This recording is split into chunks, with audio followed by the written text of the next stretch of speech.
is 106.7 KROQ. I'm Stryker. We are backstage at Almost Acoustic Christmas Night 1, and I am with Halsey, everybody. It's Halsey. Hi. It is great to see you. It's great to see you, too. Can I ask you a serious question? Yes, you may. Why is it called Almost Acoustic Christmas if nothing about this is acoustic? You answered the question because it's like, let's just say it's almost acoustic. No, it's not. Every once in a while, a band has come out and done acoustic. Every once in a while. Welcome to KROQ's not nearly even close to acoustic Christmas. That's exactly right. I like that better. It's a better hashtag. It is a better hashtag. It's a long-ass hashtag, but it's a good hashtag. It's a good one. I get a stomach ache if I know my folks look at my Instagram and Twitter. Do yours look at yours?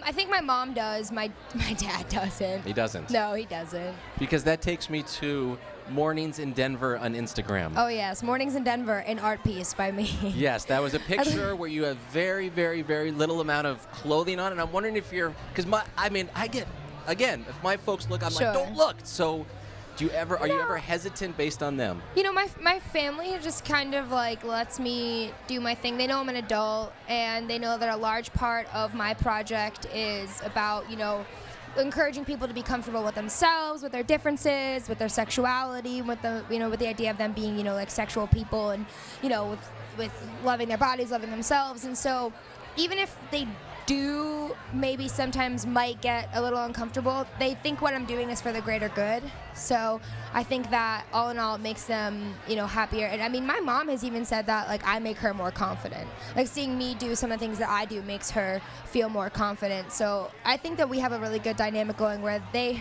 just don't look, and then if they see it, they go, this is for the greater good. Right. That's very cool though about your mom being inspired by you. Mornings in Denver. Right, mornings, that was a great picture. So, I mean, every few years I get re-inspired by music, and that changes my style a little bit. It doesn't change who I am, but I'm curious, over the last year and a half, have your musical tastes and what you strive to be changed? I think so, but I think everything's kind of stayed in the same wheelhouse. Like, when I was a teenager, I was like a Warped Tour kid. You know what I mean? Like, I was listening to, like, Taking Back Sunday, Brand New, A Day to Remember, The Devil Wears Prada, like, Sleeping with Sirens, All Time Low, The Main, like, the whole run around, like, Mayday Parade. That was what I listened to in high school, because I'm not old yet. I'm still young. Yes, you are. I'm young still. Yes, you are. So, I went to Warped Tour every year, and, like, that was my community. And the reason why I liked that type of music was because it was community, and I was like always getting in trouble in high school because I was a really smart student, but I was a total jerk and would like ditch school to go to concerts all the time. And I know that a lot of people do that, so, but it was a much bigger deal when I was doing it because I was like sneaking off into like New York, taking the train by myself, and I was like 13. These days, kids I feel like are more like, Mom, can I go see this concert? And their mom's like, fine, I'll write you a note. You know what I mean? It's like a little different, but as I got older and where I'm at now, I still listen to that kind of music where, there's a lot of community. I mean, like, I'm definitely guilty of loving a lot of my friends' music, too. Like, my favorite album this year was Blurryface, you know what I mean? 21 Pilots. Like, yeah, absolutely. And, it's cool to know the kind of community that they bring to their fan base and to be their friends and to feel like, this is music for people that want to feel like they're a part of something. And it doesn't matter if you're, a 15-year-old kid in school or if you're a 21-year-old musician touring, the country. If you feel like you're a part of something because you listen to that music, then they're doing their job. And so that's that same kind of mentality that like Warped Tour type music has. I'm very mad at you. You mentioned two classes of people. You didn't say, or like some not cool radio DJ guy. You could have said that. Is there a not cool radio DJ guy here? Here. Left, do you guys see left, a not cool left, right here, radio? Right here. Hello. I see a cool radio DJ. What? No, guy. I don't think so. This is how you get your song played on the radio, everybody. Is you tell him he's cool. It was already played. I'm just kidding. Halsey, I want to know what it was like what was the first communication with Astralworks, your record label? Was it a tweet? Was it a call? Was there a lawyer? How did that happen? My A&R was friends with one of my managers and reached out and was like, I love this girl, bring her in. The president of the label wants to meet her. And I showed up. I was carrying a gray duffel bag that had my whole life in it because I was kind of like couch surfing at the time. And I walked in, I'm like really small, and I'm carrying this like big duffel bag, and I like drop it down, and I'm like, ugh. Hey guys, what's up? I'm Halsey. And they're like, hi, you're Halsey? And I'm like, yeah, it's a little hot in here, isn't it? Like, such a carrying this like huge bag up the stairs. But hopefully I turned that meeting around really quickly. And allegedly I did because, they gave me a record deal and everything. Right. So. If I know that something possibly good can happen to me in my profession, I get so excited. I don't have a good poker face. Were you excited about the possibilities, or were you like, I don't really care? What was your attitude like? I was really excited. When I first started taking label meetings, though, I turned most of the record companies down. And it's not like I was like too cool for this thing. It's just they wanted to put me into what the industry calls a development deal. And a development deal is kind of when a record company says, we think you're really cool and we want to tell you how to be better. And I was like, I don't want to hear what your suggestions are. I don't want to know anything to do with that. And so I kind of waited a couple months until I could, I guess, prove myself a little further. And then we started talking again. And by the time I feel like I had really shown that I could bring my own good ideas to the table and I could really design my project myself, that's when I agreed to sign a deal. But I was definitely really, really excited.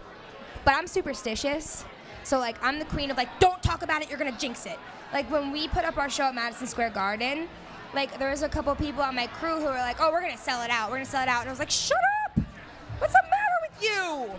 Why are you saying that? But look, it didn't jinx it. It sold out. It sold out. You sold out Madison Square Garden. Yeah, I That's think incredible. I got a free pass on that one. Yeah. That was definitely that was a fluke. That was a life fluke. All right, 2 more things, and then we'll let you go. What is Just your 2? go-to? Yeah, just 2. Because if we were at Because I KROQ, talk too much? No, I could sit here for an hour. But do you have a go-to comfort food? You're in a bad mood, it's a bad day. What do you eat? Yeah, if it's somewhere I'm going, it's Sugarfish or Shake Shack. New York is Shake Shack, LA is Sugarfish. Actually, I did a photo shoot the other day, and I had like a really awful time because photo shoots, they kind of suck. Like, you think a photo shoot is like you like running around in the camera, there's like fans in your face, and you're like, oh yes, pose, go. It's not like that at all. It's like hours of standing in one spot and like sweating and dying and not eating, and some guy's like, give me emotion, show me, give me something different. So I drove an hour and a half to Anaheim to get After's ice cream, which is like ice cream in a donut. Yeah. And then drove an hour and a half back. So I drove 3 hours for ice cream. So don't say dedication. Don't right say that there, I'm not Halsey. dedicated. That's good. What's your favorite cereal? Number 1 cereal? It changes. It's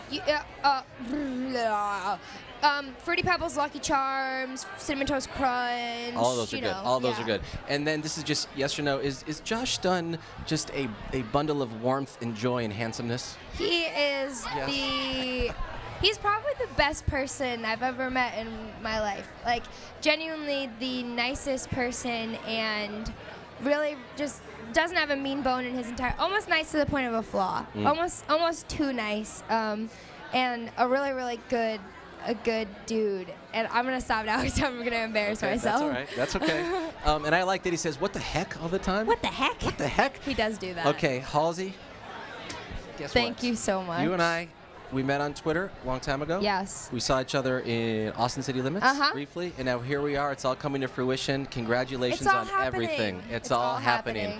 I'm very happy for you. I can't wait to see what you do in 2016, 17, 18. And if you ever need anything, I am right here in the world existing. Congratulations. I'm going to call you when I need my laundry done, if that's the case. Anytime. You know what? I can carry at least 2 pounds on my back of laundry. Just put your jackets in there. Absolutely. You guys are the best. Thank you You're the best. much. That's Halsey, Thank everybody, you. and I'm Stryker. It's Thank Almost you, guys. Acoustic Christmas 2015. Woo!